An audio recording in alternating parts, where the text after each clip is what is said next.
ప్రతి ఏటా fee reimbursement నిధులు బ్యాంకులో ముందే జమ చేస్తామని సీఎం రేవంత్ రెడ్డి ప్రకటించారు. ఈ ఏడాది నుంచి అమల్లోకి తెచ్చామని అన్నారు. చదువు ద్వారానే సమాజంలో గుర్తింపు వస్తుందని అన్నారు. సమాజంలో మార్పును తీసుకొచ్చిన పూలే స్ఫూర్తిదాయకమని సీఎం అన్నారు. రియంబర్స్మెంట్ గురించి గతంలో జరిగిన అవకతవకలను వదిలేస్తే ఈ విద్యా సంవత్సరం నుంచి అడ్వాన్స్ గా బ్యాంకు ఖాతాలో డబ్బులు రెడీగా పెడుతున్నాం. ప్రతి సంవత్సరం 2400 కోట్ల రూపాయల ఫీజు రియంబర్స్మెంట్ అడగకుండానే మీ ఖాతాలలో వేసి ఎవరి దగ్గర మీరు చెయ్యి సాల్సిన అవసరం లేదు.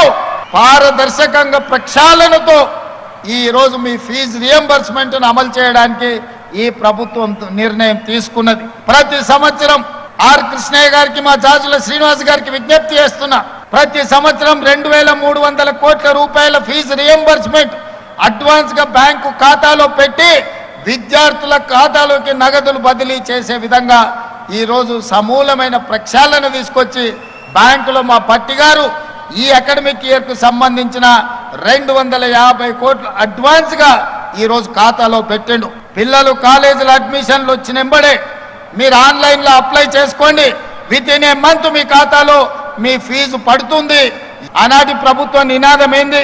బర్రెలు గొర్రెలు పెంచుకోండి, చేపలు పట్టుకోండి, చెప్పులు గుట్టుకోండి అని చెప్పి బలహీన వర్గాలను దళితులకు కులవృత్తి చేసుకోండి అని చెప్పింది. ఆనాడు ప్రభుత్వం పెద్ద పెద్ద ప్రకటనలు ఇచ్చింది. మా మిత్రుడు శ్రీహరి ఉన్నాడు, చేపలు పట్టుకోండి అని ముదిరాజులకు మా బెస్త సోదరులకు చెప్పారు. గొర్రెలు బర్రెలు పెంచుకోండి అని మా యాదవ్ సోదరులకు చెప్పిండ్రు. మా సోదరులు, మా దళిత సోదరులకు చెప్పులు కుట్టుకోమని చెప్పిండు. ఎందుకయ్యా అంటే మీరు గొర్రెలు బర్రెలు పెంచుకొని, మీరు చేపలు పట్టుకొని, మీరు చెప్పులు కుట్టుకుంటుంటే వాళ్ళ పిల్లలు మాత్రం రాజ్యాలు ఏలాలని వాళ్ళ ఆలోచన.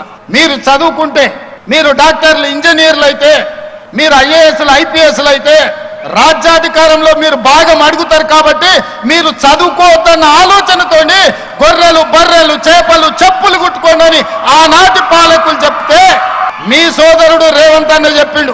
మన ముత్తాతల నుంచి అదే పని చేసి, మన తాతలు అదే చేసి, మన తల్లిదండ్రులు కూడా చెప్పులు కుట్టో గొర్రెలు బర్రెలను కాసుకోనో మనల్ని బడికి పంపించారు చదువుకోమని.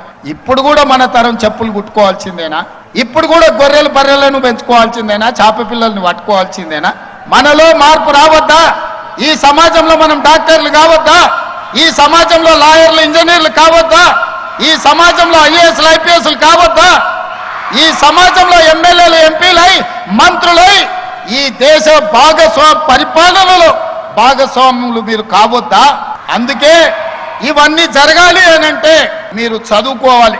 చదువు ఒక్కటే మీ తలరాతను మారుస్తుంది. మీ చదువు ఒక్కటే ఈ తెలంగాణ రాష్ట్రాన్ని అభివృద్ధి పదం వైపు నడిపిస్తుంది. 150-160 సంవత్సరాల క్రితం ఆనాడు జ్యోతిబా పూలే మనలో చైతన్యం రావాలి అనంటే, మన బతుకులు బాగుపడాలి, మన తలరాత మారాలి అంటే చదువు ఒక్కటే ఆయుధంగా మారాలి.